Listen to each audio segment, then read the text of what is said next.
Hey there, Grumpy Old Fart here. I'm doing an advanced Dungeons & Dragons advice video, and I'm titling this one Side Quests.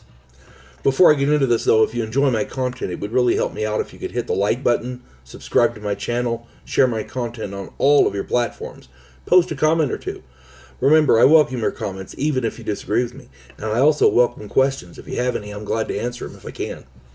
If you enjoy a good book, check out my author page on Amazon.com.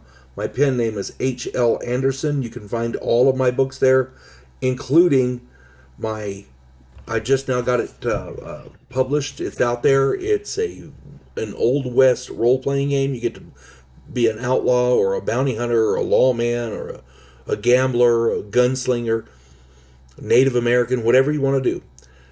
But it's set in the Old West. And it's called Outlaw Trails. Check it out. Hope you get it. I hope you like it. I hope you enjoy playing it. I've got a lot of videos of Outlaw Trails on my channel here, so check those out too. Anyway, here we go, side quests. As a dungeon master, one of my biggest pet peeves that I have is when players don't show up for a game because they, quote, didn't feel like it, or they, quote, weren't in the mood. You know, that kind of thing. I know as well as anyone that nobody can make every game. Things come up.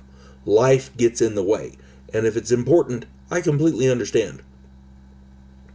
What I'm talking about here, the ones that I can't stand, are the gamers who aren't dedicated enough to make the games. I actually did a video on dedicated gamers. Go check that one out. The problems that these missing gamers create in the game are real. If one gamer is out for a game, you can adjust it, the scenario, the bad guys, whatever, to compensate. You know, usually you can do that. But if you have 5 gamers and 2 or 3 don't show, and, you know, without having given advance notice, then you're in a bind. When you don't have enough players to run your campaign, but it's a temporary thing because you know they're going to show later, but they just didn't bother to show this time. You have, as I see it, you have 3 options. The first is you can call the game. Absolute last resort. Well, we don't have enough people to play, so we're going to have to call the game. Okay, that's your absolute last resort. Okay, if players show up, they're making the time, and they're dedicating that effort to playing in your game. They deserve a something. So, calling the game should be your absolute last resort. Number 2, change the game to compensate for the lack of players.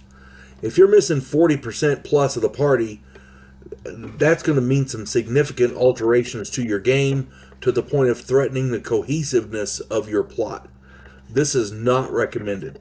I would never ever... Again, if you're missing 1 player, it's not that big a deal. If you've got 5 players and one of them doesn't show, you can probably adjust and that's okay. If you're missing 2 or 3 out of 5, yeah, you're going to need something else to do. You're going to have to take some...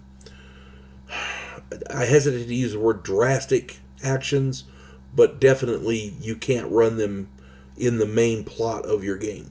So, the preferred course of action, in my opinion, is to run the players that you do have on a side quest that fits within the narrative of your plot.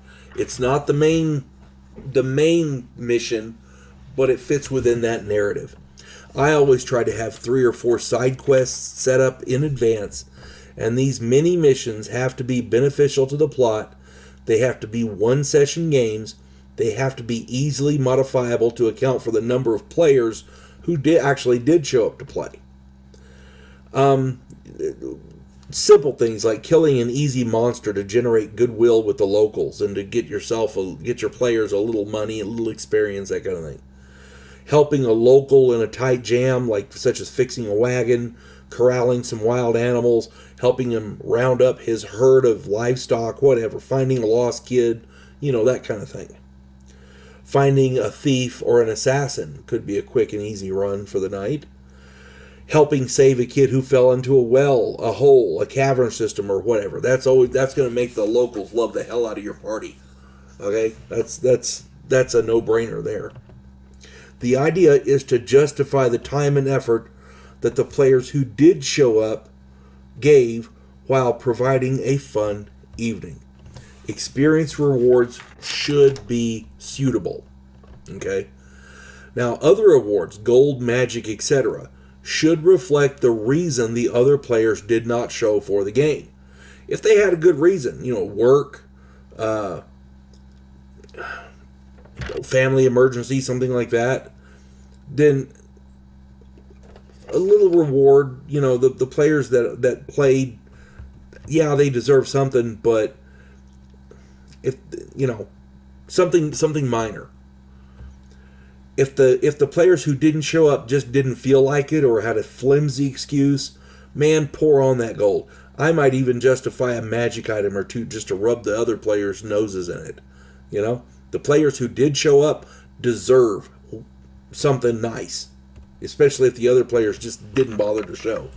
Or if they, or my favorite one is, I forgot, that kind of thing. Anyway, I personally have been known to award 1,000 experience points on such occasions just for showing up. But I'm a grumpy old fart, so, that may not fit into your campaign. I don't know how you run your game. It's none of my business. I'm just trying to help out. My contention is, if you have 5 players and 2 or 3 of them decide that, they just didn't feel like playing or they wanted to go catch a movie or something instead of showing up to the game, guess what? Yeah, the players who did show, they need to be run on a nice little side thing where they can earn a little bit of experience suitable for whatever they did, and they need to get some decent gold out of it, really good amounts of gold, and some, if it's a really shitty excuse that the other players gave, the ones who did show up, maybe the little minor magic items, something nice. I'm just saying. The point is, you got to have side quests ready, and they've got to be suitable for your game. You don't want the players who did show up to go away empty-handed.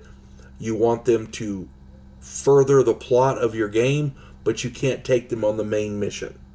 So it's a little bit of a balancing act, but if you have these side quests ready in advance, you won't find yourself scrambling when stuff like that happens.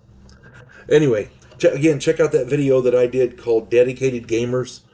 And again, if you have other comments, questions that I'll try to answer, or if you have different opinions, or even if you disagree with me completely, stick them in the comments. I'll be glad to read them. And remember, all this is just so that we can all have more fun playing. Feel free to use, abuse, ignore, or change what I say. I'm just trying to help you have more fun with your players. Anyway, I hope this finds everybody well. You folks have a good one. God bless one and all.